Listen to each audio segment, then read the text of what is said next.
Début mai, j'étais exactement à la moitié du challenge. Et en ce qui concerne 2025, je souhaite toujours avoir 10 livres dans ma pile à lire au 1er septembre 2025. Et logiquement, j'aurais dû avoir lu la moitié de mes livres. Sauf que c'est pas tellement le cas. Et si j'avais acheté que 2 livres depuis le début janvier, cela risquait de changer. Je vous laisse avec la vidéo.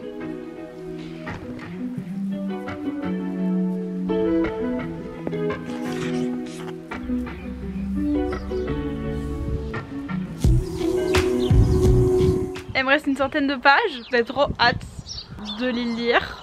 Mais hier soir je pourrais pas les lire parce que j'étais trop fatiguée, j'aurais pas pu finir et j'aime bien lire toutes les dernières pages d'un coup parce que j'arrive pas à m'arrêter.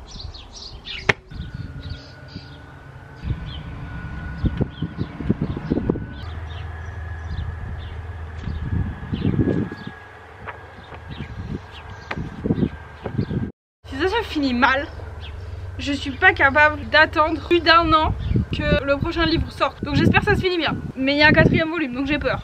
Il en reste 100 pages pour s'en sortir. Ça sent le roussi hein. Est-ce que vous vous rappelez la fois où j'ai dit que quand les personnages y parlaient d'un plan, c'est que ça allait mal tourner? Bah ils ont parlé du plan. Ça va mal tourner. Aïe aïe aïe.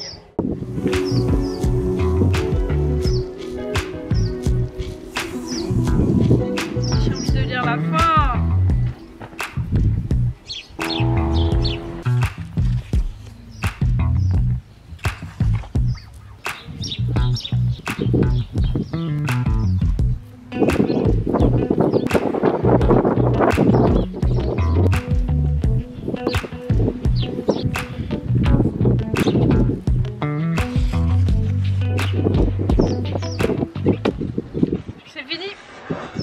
En finissant Crescent City, j'ai lu la moitié de ce que je dois lire avant le 1er septembre.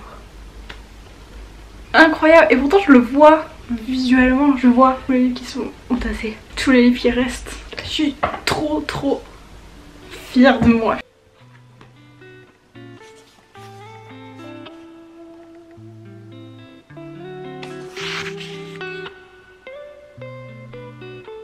En 24 heures, j'ai dit oui. Tout ça, 150 pages.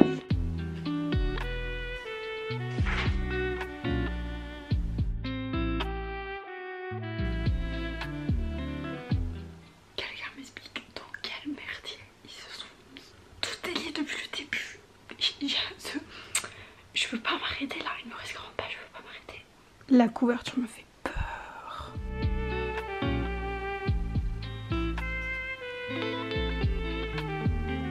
J'ai à la fois trop hâte et à la fois trop peur de lire la suite.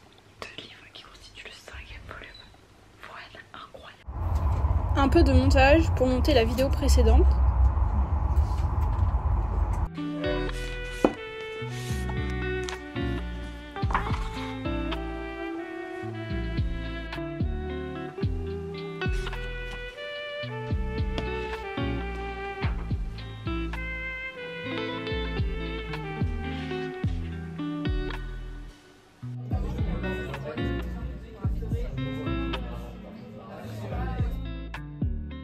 Le premier chapitre était du point de vue d'Alice dans le temps présent. Le 2e chapitre était le mail d'Alice à Aileen. Et le 3e chapitre est le point de vue de Aileen depuis qu'elle a une mémoire. Enfin jusqu'au temps présent où est Alice. Et je viens de capter que ça fait 10 pages qu'on me parle d'Alice comme sa meilleure amie. Mais j'avais pas capté que c'était la Alice du départ qu'on parlait. Comment j'ai fait pour louper cette information? Un mystère. On est bien d'accord. Je trouve la lecture un peu plus dure que Normal People. Je sais pas si c'est parce que j'ai vu la série avant, du coup bah ça m'a beaucoup aidé quand même. Ou si c'est que Sayuri, elle a de l'assurance dans sa plume et elle utilise un vocabulaire plus précis que je n'ai pas. C'est pas dur à lire en soi. Il y a des phrases où je suis vraiment là en mode qu'est-ce que ça vient en fait?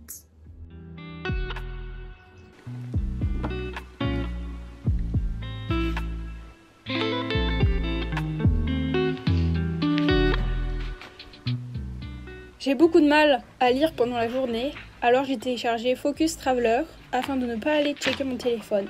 J'ai essayé de supprimer la musique de fond, mais c'était impossible. Sinon, je colle des post-it sur des éléments qui m'intéressent et qui pourraient être utiles sur le livre Le manuel de survie du vidéaste.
Je suis allée voir la maison de Balzac et l'endroit était très chouette et il y avait plein d'arbres et on voyait la tour Eiffel.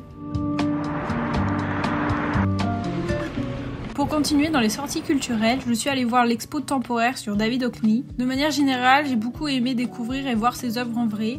Ce que j'ai préféré, ce sont les toiles qui ont été réalisées à l'iPad, retraçant le changement de saison. La première fois que je voyais ce type d'œuvre exposée.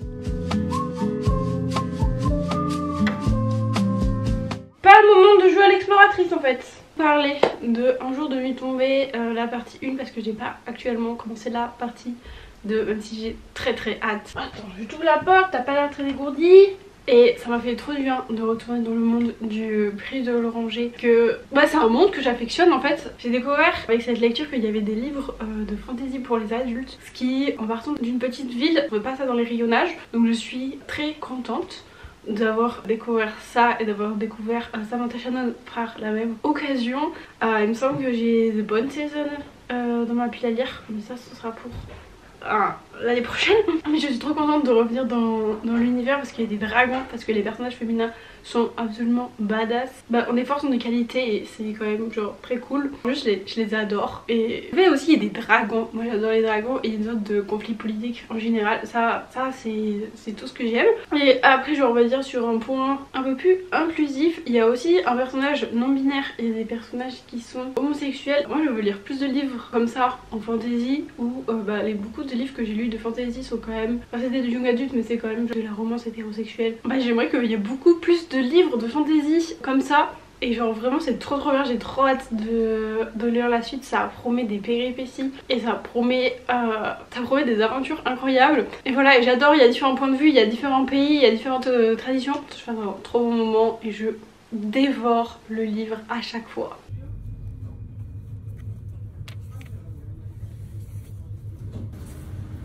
Ce livre est beaucoup trop cool et je me tape des barres toute seule parce que à la page 15 il y a marqué, attendez je cite, I'm not a psacking reading ATM. La sortie du contexte vous ne comprenez rien mais c'est hilarant.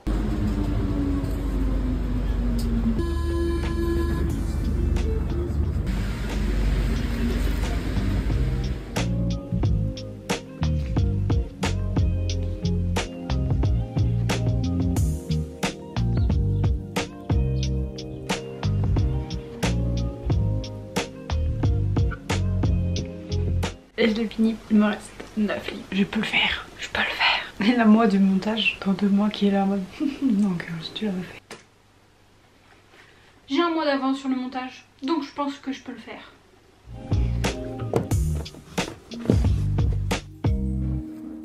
J'ai fini la première partie de l'éveilleur et je n'ai pas la deuxième partie, donc on va faire un peu une tour de bilan de la série. Faut savoir que la série je l'ai commencé, on devait être en 2017-2018, donc ça fait quand même pas mal d'années que je traîne un peu cette série, ce qui fait que je me souviens pas de tous les détails, ce qui fait qu'il y a des trucs que j'ai oubliés et je pense une relecture s'impose pour mieux tout comprendre. Je pense que c'est quand même assez réexpliqué mais je pense qu'il y a quand même pas mal de choses qui m'échappent. Par exemple dans le dernier volume on a rencontré un personnage qu'on avait fait au premier, j'étais là vraiment c'est qui, d'où elle sort, voilà, pas ouf. C'est la première série que je lis, Patrick Isabelle, c'est la première série que je lis d'horreur slash surnaturel. L'horreur c'est pas quelque chose à laquelle je lis habituellement, si vous êtes des gens réguliers de la chaîne vous le savez. Il y a juste ce livre un peu qui se dénote de toutes mes autres lectures. Qu'est-ce que je veux dire avec ça? Je sais pas où je veux lire. Franchement c'est une très bonne découverte, c'est pas forcément le genre que je lirai tout le temps parce qu'il faut quand même être bien accroché, mais je suis contente un peu d'avoir débloqué un nouveau genre que j'aime bien. Sérieux, t'es revenu? L'interlude chat est terminé. Enfin quand j'ai lu le premier volume j'étais pas préparée à l'horreur parce que c'est pas quelque chose que je lis, enfin que j'avais lu et pas préparée du tout à ce qui se passe aussi dans ce volume parce qu'en fait chaque volume gagne un peu en horreur, en maturité. Je sais pas comment vous expliquer mais ça devient encore plus effrayant. Mais je suis quand même très contente parce qu'on retrouve un peu aussi cet aspect de magie de sorcière. Et c'est quelque chose avec lequel en littérature je suis quand même assez familière. Franchement lisez cette série parce que c'est vraiment incroyable. Et franchement quand j'ai débuté je pensais que, enfin quand vous lisez le premier volume vous dites ah oui c'est juste une histoire comme ça. Et en fait non, il y a vraiment tout un univers, un monde qui a été construit. J'ai commencé un de mes livres en suédois et j'ai acheté un nouveau livre. Oups.